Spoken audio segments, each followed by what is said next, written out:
Why intelligent people stay alone. The hidden cost of thinking too much. Intro fear is something no one tells you about being intelligent. Hidden behind all the achievements and the awards and the quiet nods of admiration, something that lives in the shadows of a gifted mind, like a whisper you can never quite silence. And that something is a loneliness, so deep, so persistent, so invisible to the outside world that most people who carry it have no words to describe it. Imagine walking into a room full of people. Lights are warm, the laughter is loud, the conversations are flowing like water over smooth stone. Severian seems to belong there.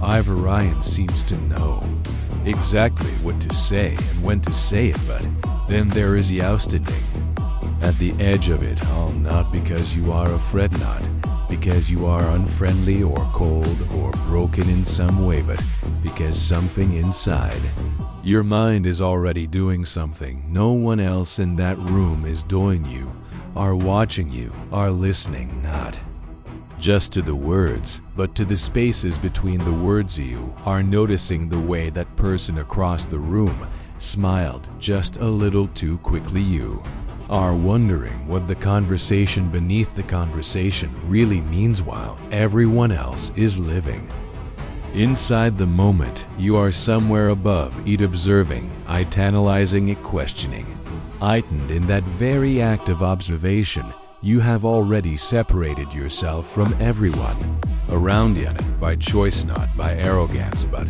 simply by the nature of the mind. You were born with. For generations, society has sold us a very clean and very simple story about intelligence. It says, if you are smart, you will succeed. If you are gifted, you will thrive. If your mind works differently and more powerfully than those around you, then the world will open its doors and welcome you in with both arms. But nobody mentions the other chapter that comes after the do achievement chapter that describes what it actually feels like to live inside a mind that never stops. Chapter about the silence that intelligent people carry with them into every crowded room. We do. So many of the most gifted and deeply thinking people on this earth spend the majority of their lives alone. Do they build walls that even they sometimes cannot explain? Does the very thing that makes them extraordinary also make them feel so profoundly invisible? These are the questions that most conversations about intelligence never dare to ask. And today we are going to walk together into that darkness space. Sometimes the most important truths are the ones that hide in the places no one wants to look. Part 1. The difference between alone and lonely. There is a question that very few people think to ask themselves, and the question is this: what is the difference between being alone and being lonely? For most of the world, these two words feel like the same word. They sound the same, they feel the same, they carry the same cold weight. Being alone means being lonely. Being lonely means something is wrong, and so society builds an entire culture around the idea that solitude is a problem to be solved. Fill our calendars, we flood our social media feeds, we surround ourselves with noise and movement and connection, because the alternative, the silence, the stillness, the empty room feels like failure. But here is the secret that intelligent people discover, usually very quietly and usually very early in their lives. Being alone and being lonely are not the same thing at all. They are in fact almost opposite experience. Nice is what happens when you are disconnected from the world and you do not want to bait, is the ache of reaching out and finding nothing. The right is the pain of wanting to be understood and feeling invisible instead. But solitude is something else entirely. Solitude is the choice to step inside yourself, to sit with your own thoughts, not because the world has rejected But because your inner world is so rich, so layered, so endlessly fascinating that you do not always need the outside world to complete your search in psychology has shown for decades that highly intelligent individuals have a significantly different relationship with time spent alone compared to the general population. While the average person in a quiet room will begin to feel restless within minutes, their minds seeking stimulation from outside sources, the highly intelligent person in that same quiet room will often lose track of time entirely, not because they are daydreaming in some vague and unfocused way, but because their mind has already begun to construct ideas and examine them from multiple angles, to imagine scenarios that have never existed, to ask questions that have no immediate answers, and find that process thrilling rather than frustrating. Psychologists call this internal stimulation, capacity to generate genuine mental engagement from within yourself without needing external input. And the more complex and powerful the mind, the richer and more absorbing that internal world tends to become. Think about what this means in practical terms. Imagine someone who has hundreds of conversations happening simultaneously inside their own head, conversations about ideas they read last week, about a problem they have been turning over for months, about a memory that suddenly reveals a new meaning, about a question that arrived at 3 in the morning and has not left since. Take that person and place them in a room full of small talk. Noise does not quiet their internal world, it competes with it, and very quickly that competition becomes exhausting, not because the people around them are unworthy of attention, but because there is already so much happening inside that adding more noise from outside does not feel like connection, it feels like interferences. Is one of the first hidden costs of thinking too much. World interprets your withdrawal as coldness, as superiority, as shyness or arrogance or social failure, but what is actually happening is something far more complicated and far more innocent. Intelligent person has simply discovered that their own company is not empty, it is full, and sometimes that fullness is more nourishing than anything the outside world is offering. Part 2. They crave depth, not quantity. Let us talk about something that lives at the very center of this conversation, and that something is the desperate invisible hunger for depth. If you have ever found yourself sitting in a conversation that felt like standing in shallow water while you could see the ocean just beyond the horizon, then you already understand what this means. Think about the way most conversations actually flow. They begin with the weather, then they move to television shows or news headlines or the latest drama playing out in someone else's life. They circle endlessly around surfaces, around appearance, around things that are easy to agree on and easy to forget. There is nothing evil about these conversations. She are not wrong. They serve a purpose. They are the social glue that holds ordinary moments together. But for someone whose mind operates at a certain depth, the experience of sitting inside those conversations is almost physically uncomfortable. It is like being given a glass of water when what you actually need is to swim. Intelligent people do not want to talk more, they want to talk deeper. They want conversations that reach down past the comfortable surfaces and touch something real. They want to sit with someone and talk about why human beings repeat the same mistakes across centuries.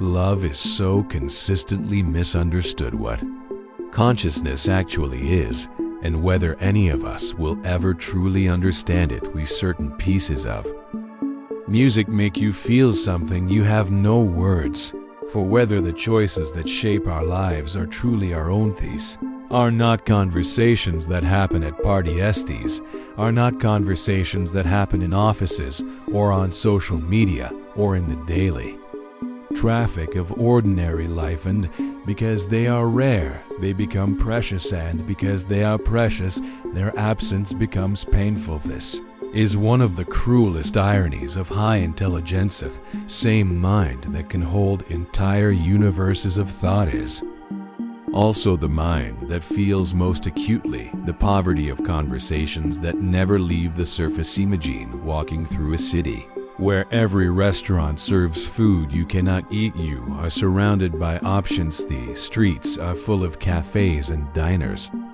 and bright lit storefronts, but nothing on any menu is what your body actually needs. That is what social life can feel like for someone who craves depth in a world that rewards performance, and so many intelligent people make a choice not always conscious in it, always with full awareness of what they are doing. They begin to step back to spend more time alone, because 1 hour inside their own thoughts, an hour with a book that asks real questions, an hour in the silence where genuine ideas can breathe. Feels more nourishing than an entire day of conversations that never go anywhere, and the world watches them withdraw and calls it sadness, but sometimes it is simply self-preservation. Part 3. The labyrinth of overthinking. No, we arrive at something that lives in the shadows of every intelligent mind, and it is something that many brilliant people will recognize immediately, even if they have never had a name for it. It is called overthinking, and it is both a gift and a prison. Ability to see multiple dimensions of a situation simultaneously is one of the most powerful cognitive tools a human being can possess. An intelligent person walks into a problem. They do not just see it from one angle, they see it from 12. They map its edges and its depths and its hidden corners. They consider outcomes that no one else has thought to consider. They hold contradictions inside their mind without forcing them to resolve too quickly in the context of ideas and problems and creative work. This is extraordinary. It is the engine of innovation. It is what allows certain minds to see solutions that others walk past without noticing. But now take that same mechanism and apply it to something as ordinary as a conversation. Some says something in passing, something simple and unmemorable. The intelligent mind does not hear it and move on. It catches itexamines, it turns it over, wonders what was really me, and considers whether there was a hidden layer, questions whether its own interpretation is accurate, then questions the questioning, then wonders whether all of this internal analysis is itself a distortion of something that was completely innocent, while the other person has already forgotten they said anything at all. Intelligent person is still inside, it's still turning, it's still looking for something they cannot even. The mythos is the labyrinth of overthinking, and once you are inside it, the exit is not always obvious. In relationships, this pattern creates a very particular kind of distance, not the distance of hostility or disinterested, the distance of a mind that is so busy processing the experience of connection that it sometimes cannot simply be inside the connection while others are laughing at the joke. The intelligent person is already 3 steps past the joke, already wondering what it reveals about the person who told it, already aware of the layers beneath the laughter, already slightly elsewhere, and people can feel they sense a kind of absence even when the intelligent person is physically present, and that creates misunderstandings. Misunderstandings create hurt, and hurt creates walls, and walls create solitude. Net the chosen solitude of a rich inner life, but the enforced solitude of a mind that has made connection complicated in ways it never intended. Many intelligent people carry a deep, quiet grief about this, the awareness that they genuinely want closeness, that they long for it with a hunger that is real and sometimes overwhelming, and yet something in the very machinery of their mind keeps getting in the way. It is one of the strangest and most painful paradoxes of high intelligence. The more carefully you observe something, the harder it becomes to simply experience it. Part 4. The paradox of impossible standard share is a truth that most highly intelligent people will recognize but rarely say out loud. Their standards for connection are almost impossibly high, and not in the way that sounds arrogant, not because they believe they are better than others, but because the experiences they are searching for are genuinely rare. Think about what an intelligent person is actually looking for when they imagine a friendship or a relationship. He wants someone who is genuinely curious about the world, not someone who pretends to be interested, but someone whose curiosity is alive and real and cannot be switched off. They want someone who values honesty over comfort. Simeon, who would rather sit with an uncomfortable truth than retreat into a comfortable fiction. They want someone who grows woe is not the same person they were 5 years ago,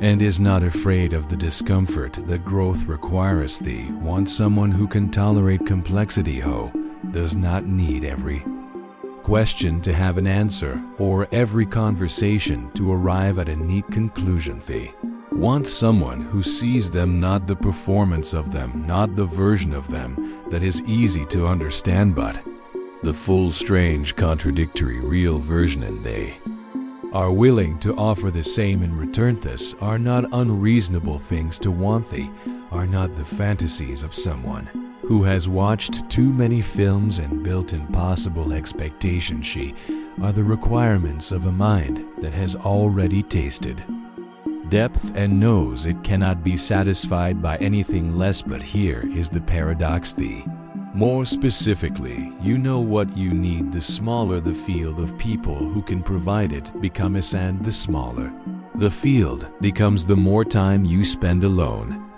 waiting for something that may take years to find. So many intelligent people make a choice that looks from the outside like isolation, but is from the inside a form of integrity. They choose to wait, choose solitude over the hollow comfort of connection that does not go deep in it because they are proud, but because they have learned that spending time with people who do not understand you does not cure loneliness, it deepens it. Part 5. Reading between the lines of human behavior. There is something that happens in the minds of highly intelligent and perceptive people that most others do not experience quite the same way, and it is this: they see things not in the supernatural sense, but in the very ordinary and very uncomfortable sense of noticing what other people do not notice. Here, perhaps more accurately, what other people choose not to notice. Every social interaction carries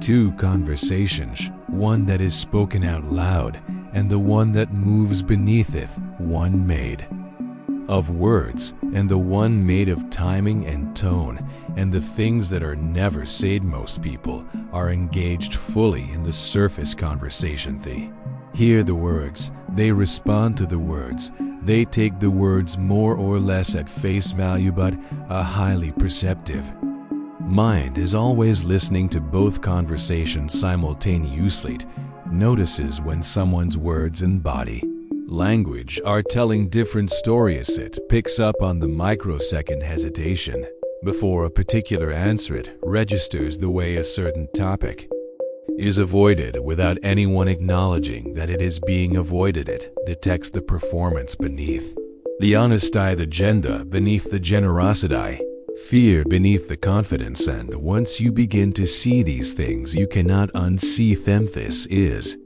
not cynicism. It is not the product of a wounded or distrustful heart. It is simply the result of a mind that processes information at a level of detail that most people never reach, but seeing so clearly comes at a cost, because when you can read beneath the surface of most human interactions, what you find is not malicite, is vulnerability. People wearing masks because they are afraid of what would happen if they took them off, people performing versions of themselves that feel safer than the real Version people occupying roles that were handed to them so long ago.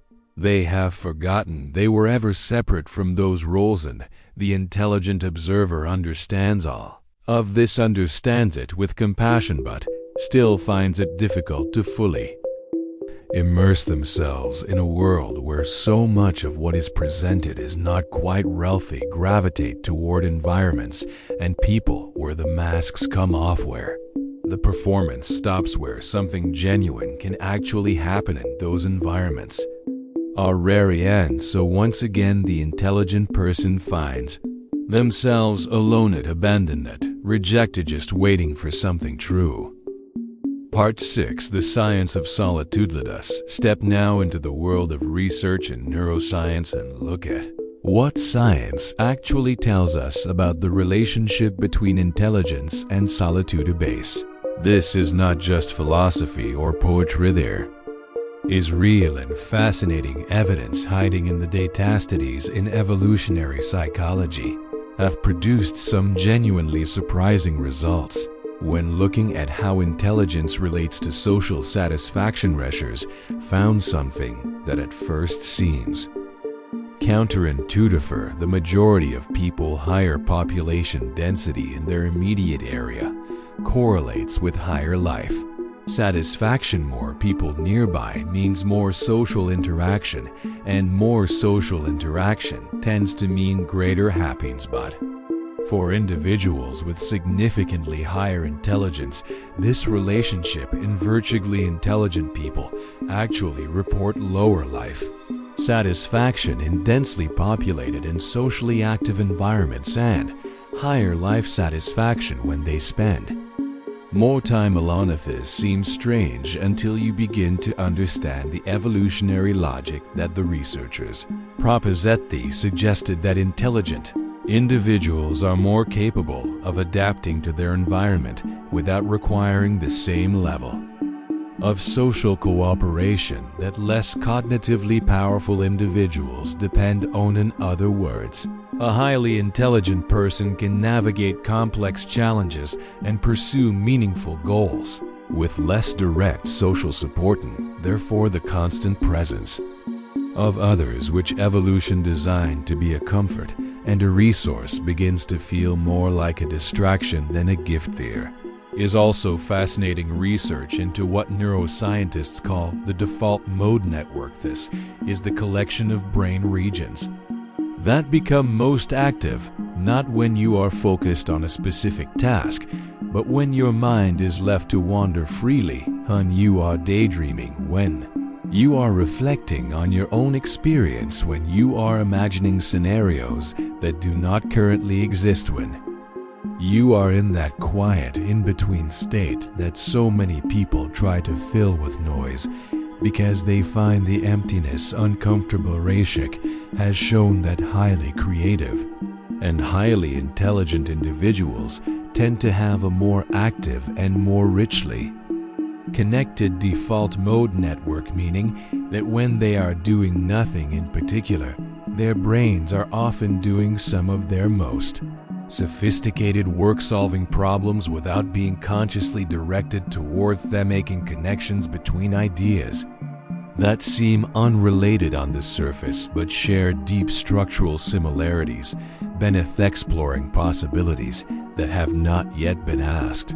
This is one reason why so many brilliant minds throughout history have described their best ideas as arriving not during focused work, but during walks, during long solitary hours, during the strange fertile emptiness between one thought and the next. Solitude is not a void for these. Mindset is a laboratory. It is the environment in which their most powerful cognitive processes operate most freely, and interrupting that environment with constant social noise is not just annoying, it is genuinely disruptive to the kind of thinking that gives their life its deepest meaning. Part 7. Geniuses throughout history who chose the shadows. There is a pattern that runs through the lives of many of the greatest minds in human history, and when you look at it closely, it becomes almost impossible to ignore. They were often profoundly alone in the tragic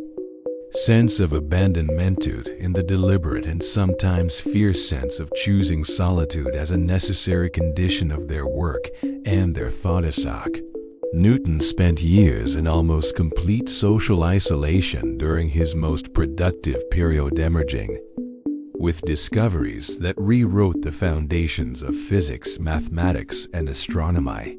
Did not retreat from the world because he had failed to connect with it, retreated because the work demanded conditions that the world could not provide.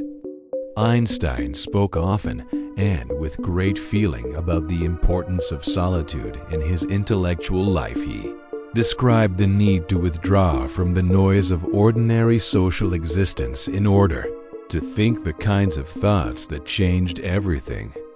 We understood about space and time and the nature of reality. Franz Kafka spent the majority of his adult life in a state of profound social withdrawal.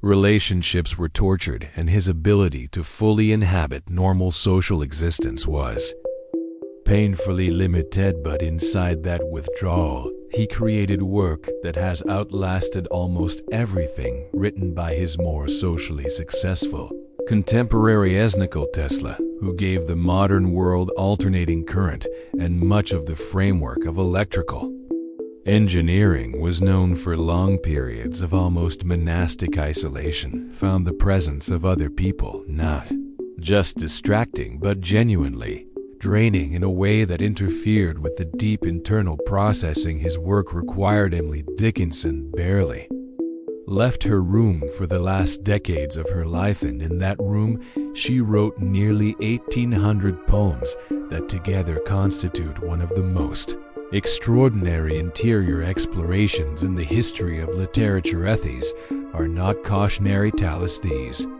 are not stories of gifted people who failed to find connection. These are stories of minds that understood something most of us are still learning, that depth and noise cannot always coexist, that the production of something genuinely extraordinary sometimes requires conditions of silence that the ordinary social world cannot provide, that choosing to be alone is not always a symptom of failure. It is the most deliberate and courageous act a brilliant mind can perform. Part 8. Creativity and the empty room. Let us talk about creativity, because creativity and solitude are so deeply intertwined that you cannot fully understand one without understanding the other. Creativity is not what it looks like from the outside. From the outside, it looks like inspiration, like a lightning bolt that strikes without warning and illuminates something that was dark before. But that is not how it actually works, not for the people who have spent their lives inside genuinely creative work. Real creativity is more like farming than like lightning. It requires preparation, it requires patience, it requires the willingness to sit with uncertainty for long, uncomfortable periods of time without forcing a resolution, and above all, it requires space, not physical space necessarily, that often helps, but mental space, kind of space that only exists in the absence of other people's agendas and voices and expectations. You are alone, truly alone, in the way that a deeply thoughtful person can be alone. You begin to hear things that were always there but were drowned out by the noise. You begin to notice connections between ideas that seemed unrelated. You begin to follow a thread of thought wherever it leads without the social pressure to arrive somewhere acceptably. You begin to ask questions that might sound foolish or strange if spoken out loud, but which, when followed patiently, lead somewhere extraordinary. Sherk consistently shows that the most creative individuals across every field spend significantly more time in solitude than their less creative counterparts. Is not a coincidence. Secreti requires a kind of cognitive looseness, a willingness to let the mind wander without a fixed destination to hold multiple contradictory ideas in suspension simultaneously, to entertain possibilities that seem impossible or absurd before seeing whether they contain something truant. That kind of cognitive looseness is extremely fragile. It collapses almost instantly. In social environments, the implicit pressure to appear coherent and reasonable and like everyone else is always present, even when no one intends it. Intelligent, creative people often feel this collapse before they can explain it. They walk into a room where other people are present, and something in their thinking shifts. It becomes more careful, more managed, more oriented toward impression rather than exploration. In that shift, something essential is lost. Empty room, the solitary walk, the long quiet hour before anyone else wakes up. These are not luxuries for creative minds. They are necessity, are the conditions under which the most important work gets done. Protecting them often means choosing solitude in ways that the outside world does not always understand or value. Part 9. When solitude becomes something darker. We have been talking about solitude as though it were always a choice, as though the intelligent person always steps into their aloneness freely and returns from it enriched. But the truth is more complicated than that. Is a version of solitude that is not chosen, that is not the fertile creative space we have been describing. There is a version that begins as withdrawal and slowly becomes walls that even the person inside them cannot always dismantle. Intelligent people are not immune to this version. In some ways they may be more vulnerable to it because they are so good at building, so skilled at constructing arguments that justify the position they are already in. An intelligent person can build an airtight philosophical case for their own isolation. They can frame every missed connection as evidence that depth is very disappointing conversation as proof that no one will ever understand the memory rejection as confirmation of a pattern rather than an individual event. And the more sophisticated the mind, the more convincing these narratives become, not just to the outside world, but to the person constructing them. This is one of the most dangerous hidden costs of thinking. Too much ability to intellectualize your own loneliness in ways that make it feel like wisdom, ability to dress isolation in the language of independence and self-sufficiency until you cannot tell anymore whether you are genuinely thriving or slowly suffocating. Researchers who study loneliness and social isolation have documented serious physical and psychological consequences that emerge over time. Chronic loneliness has been shown to affect immune function, to increase inflammatory responses in the body, and to be associated with higher rates of cognitive decline in later life. It affects sleep, it affects mood, it affects the body at a cellular level in ways we are only beginning to understand. And the cruel paradox is that the more intelligent you are, the more likely you are to construct a story about your isolation that makes intervention seem unnecessary because you have already explained it to yourself. You have already made peace with it on paper, even if something deeper and quieter is still aching for something it has not found. So, if you are someone who has spent a long time alone and the earlier parts of this conversation made you feel recognized and seen, please also hear this. There is a version of solitude that nourishes you and a version that slowly erodes you, and the difference between them is not always obvious from the inside. It is important to remain honest with yourself about which version you are living. Part 10. Finding your people in an unlikely world. For all that we have said about the rarity of genuine connection, there is something important that needs to be said about what happens when an intelligent person does find their people, because it does happen not as often as they would like, and not as easily as the world makes it look, but it happens, and when it does, it tends to be remarkably linked. People who find genuine connection often describe it as something that feels almost impossible to explain to those who have not experienced. A kind of recognition, like discovering that someone else speaks the language. You have been speaking alone for years, a conversation that starts and does not want to end, an exchange that leaves both people feeling more awake rather than more tirada. Friendship that asks nothing performative of either person, that has no interest in masks, that can sit comfortably in silence because the silence itself is full fees.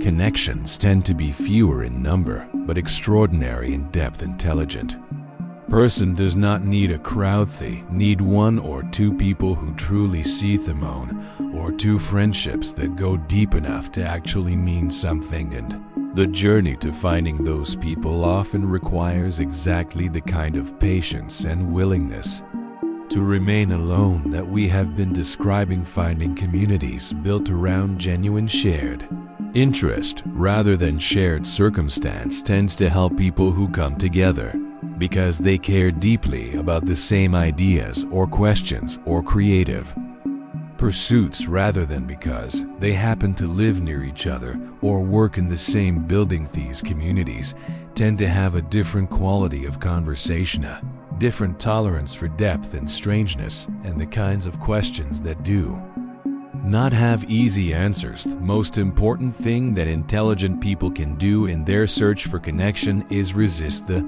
temptation to lower their standards in ways that do not serve them, while remaining open to the possibility that their people exist because they do exist. They are out there also, sitting alone somewhere also, wondering if anyone else sees the world the way they do, also waiting for a conversation that goes deep enough to matter. Part 11.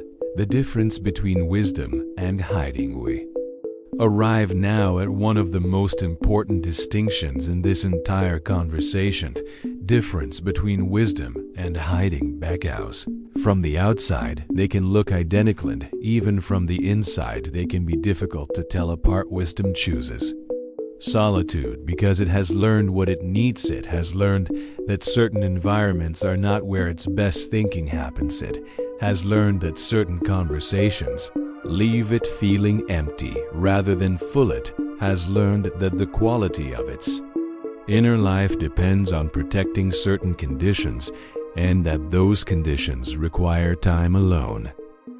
Wisdom is not afraid of people. It simply knows itself well enough to know what it needs. Hiding chooses solitude for different reasons. It chooses solitude because the world has heard it, and silence feels safer than the risk of being heard again. It chooses solitude because connection requires vulnerability, and vulnerability feels like danger. It chooses solitude not because being alone is nourishing, but because being with others has become too frightening. Ding looks like wisdom from the outside. It uses the same language. It makes the same choices. It sits in the same quiet rooms, but it comes from a different place and it leads somewhere different. Wisdom in solitude tends to produce things. It generates ideas and art and understanding and the kind of internal richness that eventually wants to share itself with the world. Hiding in solitude tends to contract. It grows smaller over time, more defended, more certain that the world has nothing to offer, and more reluctant to test that certain tithe. Intelligent person owes it to themselves to look honestly at which of these two things they are actually doing it with judgment, not with the expectation of a clean answer, but with the kind of honest and patient attention that they are so capable of giving to every other question they care about. Best, the question of how you are actually living is the most important question, and it deserves your most intelligent and most honest attention. Part 12. The hidden strength that silence builds. Solitude builds something, not just ideas, not just creative work, not just the particular insights that come from deep and uninterrupted thinking. It builds something in the person themselves. It builds a relationship with yourself that most people in the world never develop because they have never spent enough time Alone to have it when you are alone truly and regularly alone. You begin to discover things discover what you actually think when you are not adjusting your thoughts for an odd you. Discover what you actually feel beneath all the layers of what you are supposed to feel. You discover what you actually want when the wants of others are not filling the room and shaping your sense of what is possibly. You discover the difference between the person you have been performing and the person you actually are. This is not a comfortable discovery, it is often painful. The gap between the performed self and the real self is frequently larger than we expect, but it is also one of the most important journeys any human being can undertake. People who have genuinely spent time alone in this deep and honest way develop a quality that is very difficult to describe, but immediately recognizable when you encounter it, a kind of solitude, groundedness that does not shift with the winds of other people's opinions and understanding of who they are. That does not depend on external validation to maintain its shape. They are not necessarily the loudest people in the room. They are not necessarily the most socially fluent or the most immediately charismatic. There is something in their presence that quieter kinds of attention are drawn to, something that suggests they have been somewhere most people have not been, and come back with something real. This is the hidden strength that silence builds, and it is available to anyone who is willing to spend enough time inside it. Conclusion: have traveled a long way together through these ideas and through this darkness, and now we arrive at the ender, perhaps at what is actually a beginning. Gentlemen, people stay alone for reasons that the rest of the world does not always understand. They stay alone because their inner world is rich enough to be its own company. They stay alone because they have learned that depth is rare and shallow connection leaves them more empty than the quiet does. They stay alone because their minds turn everything over so many times that simply being with other people requires a kind of energy that is not always available. They stay alone because they see things about the world and about other people that make it hard to fully immerse themselves in what is being performed rather than what is actually real. They stay alone because they are looking for something that most environments cannot provide, something true, something real, something that goes deep enough to actually touch the part of them that most people never see. And yes, sometimes they stay alone because something hurt them, and solitude became safety before it became choice. All of these things are true, and all of them deserve to be understood with compassion rather than judgment. If you are someone who has spent your life feeling like the person in the corner of the crowded room, the one who is watching when everyone else is participating, one who is analyzing when everyone else is simply buying, one who goes home and feels strangely more tired than everyone else seems to feel, and perhaps something in this conversation has offered you a small piece of recognition. Being different does not mean being broken. It means living inside a mind that demands more than the ordinary world consistently offers, and the journey of finding what that mind actually needs. The right people, the right conditions, the right quality of silence, and the right quality of conversation. That journey can be profoundly lonely, but it can also be extraordinary when a mind like that finally finds what it has been searching for, when it finally sits across from someone who speaks its language and understands its silence. It finally finds the conversation that goes deep enough to reach the part of it that has been waiting for years. Something happens that changes everything, and that moment, that singular extraordinary moment of genuine recognition, makes every long hour of solitude feel like it was leading somewhere, makes every difficult silence feel like it was full of something after a lone genuine connection. Can silence years of loneliness on real conversation can change the shape of a leafy own person who truly sees you can make the world feel like it was always worth the wait. So, if you are still searching, if you are still sitting in your quiet room, wondering whether anyone will ever understand, keep going, not because the search is easy, but because what you are looking for is real, and so are you. And somewhere in this strange and complicated world, Simeon is sitting alone in their own quiet room, thinking thoughts that sound very much like yours, waiting for exactly the conversation you have not had yet. Stay curious, stay honest, stay inside the silence long enough to hear what it is actually telling you, and never stop believing that depth, real depth, kind that changes people, is worth every moment of the search.